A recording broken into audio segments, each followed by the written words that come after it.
kembali lagi bersama kakak Yesi masih dari Syah. Di sini kakak akan membacakan dongeng yang berjudul Jagalah Kebersihan. Langsung saja kita mulai ya adik-adik. Di pagi yang cerah, sang surya menyinari bumi dengan sinarnya yang terang. Angin pun berhembus hingga terasa segarnya. Acil sudah berada di lapangan untuk jogging. Ia berlari kecil mengelilingi lapangan setiap pagi. Setiap lewat di depan rumah tetangganya, Acil selalu menyapa dengan ramah. Acil orangnya memang ramah dalam bertetangga. Ia mudah bergaul dengan siapa saja, entah itu tua ataupun muda. Udara begitu segar. Itu Pak Bani di depan rumah. Aku sapa dulu gumam Acil. Selamat pagi Pak Bani, sapa Acil. Selamat pagi juga nak Acil, jawab Pak Bani. Setelah melewati rumah Pak Bani, di pinggir lapangan, Acil kini melewati rumah Bu Asih yang tidak jauh dari rumah Pak Bani. Selamat pagi Bu Asih, sapa Acil. Selamat pagi Acil, jawab Bu Asih. Acil meneruskan lari-lari kecilnya sambil menikmati udara yang sejuk di pagi yang cerah ini. Ketika melewati satu rumah lainnya, Acil mendadak berhenti di depan rumah itu. Acil hanya geleng-geleng kepala karena rumah itu sangat kotor dan kumuh. Itu adalah rumah Koko. Di depan rumah, daun-daun berserakan dan rumput-rumput tumbuh tinggi.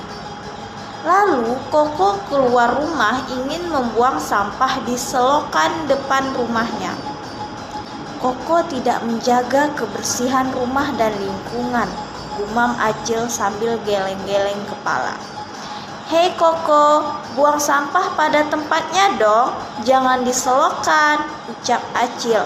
Sudah biasa Cil, tidak apa-apa kok, nanti juga diangkut tukang sampah dan dipindahkan, kilah Koko.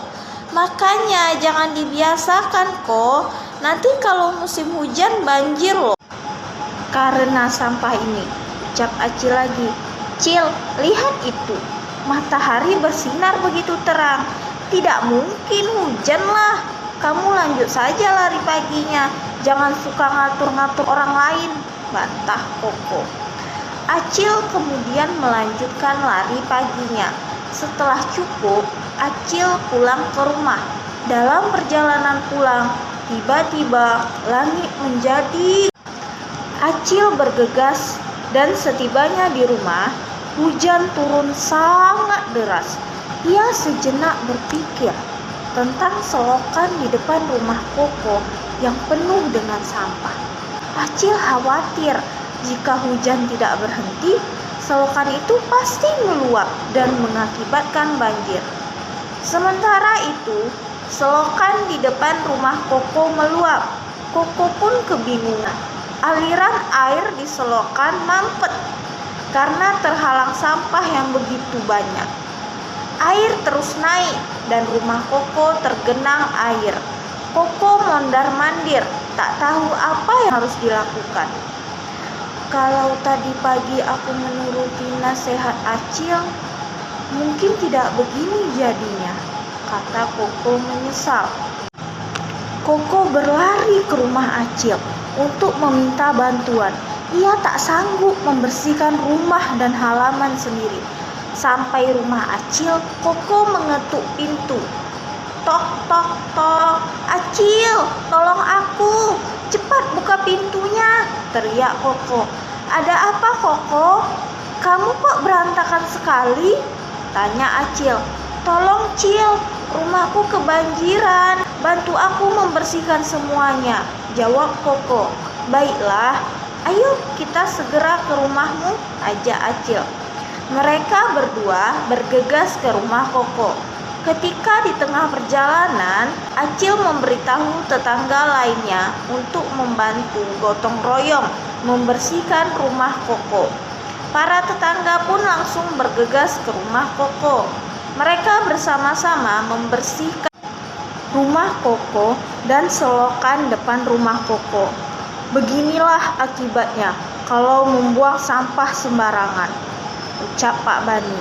Setelah banjir surut, sampah-sampah yang berserakan banyak sekali. Acil dan para tetangga bahu-membahu mengumpulkan sampah yang berserakan seperti semuanya bersih. Sampah tadi dibuang ke tempat sampah. Koko lega dan senang rumahnya kini bersih kembali.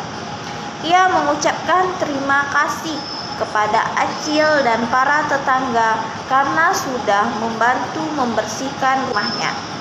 Terima kasih ya Acil, kini rumahku sudah bersih, dan terima kasih juga buat bapak-bapak dan ibu-ibu semua, ucap Koko. Iya, sama-sama kok. Kita kan tetangga, jadi sudah menjadi kewajiban kami membantu tetangga, jawab Acil. Jangan membuang sampah di selokan lagi ya Koko, dan selalu bersihkan lingkungan sekitar rumah, tambah Pak Bani. Iya Pak, mulai sekarang Koko tidak akan membuang sampah di selokan lagi, jawab Koko. Mulai saat itu, Koko rajin membersihkan rumah dan selokan depan rumah. Ia tak ingin kejadian kemarin terulang lagi. Acil senang melihat Koko sudah berubah. Koko sangat peduli dengan kebersihan lingkungan sekarang. Kini, rumah Koko selalu bersih dan selokan depan rumah juga bersih. Tak ada sampah lagi yang ditimbun di sana. Selesai.